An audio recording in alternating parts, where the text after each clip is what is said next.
এখন অনেকেই জানে না যে এটা অ্যাকচুয়ালি ইসরায়েলি পণ্য। আমরা কিন্তু প্রতিনিয়ত স্লোগান দিচ্ছি যে দুনিয়ার মুসলিম এক হও, এক হও। বাংলাদেশ থেকে আমরা যে বলছি যে ইসরায়েলি পণ্য বয়কট করতে হবে, এখানে একটা বিষয় যে সবাই কিন্তু জানে না যে কোনটা ইসরায়েলি পণ্য।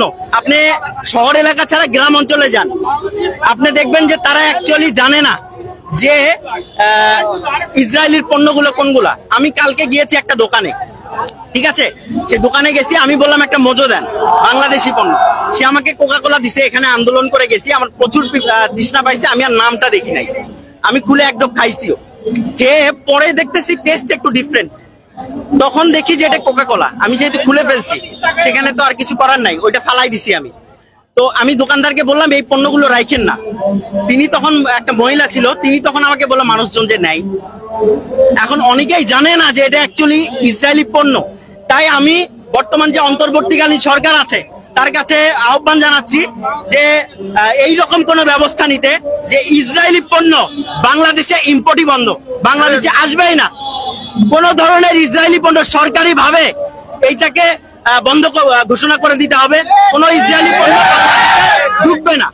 এবং আমি সকল বাঙালিকে বলতে চাই, আপনারা সবাই একটা দাবি নিয়ে আসেন, সেটা হচ্ছে আমাদের জীবন থেকে যদি জিহাদের জন্য আধা ঘন্টা করে দিনে যদি সময় চলে যায়, এতে করে আমাদের জীবনের তেমন কোনো ক্ষতি হবে না। সরকারি ভাবে যদি এমন কোনো আইন করা হয়, দুপুর 3টা হইতে পারে, 2টা হইতে পারে, 1 ঘন্টারও দরকার নাই, আধা ঘন্টার জন্য নিজ নিজ অবস্থান থেকে, যেমন প্রত্যেকটা জেলার যে প্রাণকেন্দ্রগুলো আছে, যেমন আমাদের বগুড়ার সাতমাথা, আমরা আজকে ঢাকায় যাইতে পারি নাই, আমাদের সামর্থ্য অনুযায়ী আমরা এখানে অবস্থান করেছি। বাংলাদেশে মোটামুটি আমরা 95% মুসলিম। দিনে আধা ঘন্টা করে জিহাদের জন্য ভাই সবাই দিবে ইনশাআল্লাহ, সবাই।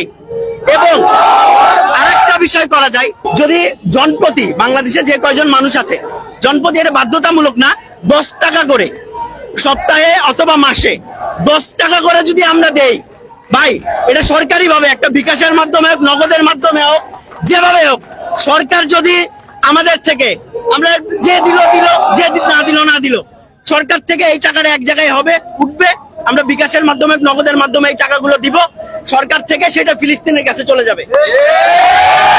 এই মাধ্যমগুলো যদি করা হয়, আমি মনে করি যে ফিলিস্তিনের জন্য আমরা বড় একটা ভূমিকা পালন করতে পারবো। শুধু ফিলিস্তিন না, পৃথিবীর ইতিহাসে, বিশ্বের ইতিহাসে, বাংলাদেশের ইতিহাসে, ইসলামের ইতিহাসে আমরা বাংলাদেশে একটা নজির তৈরি করতে পারবো ইনশাআল্লাহ।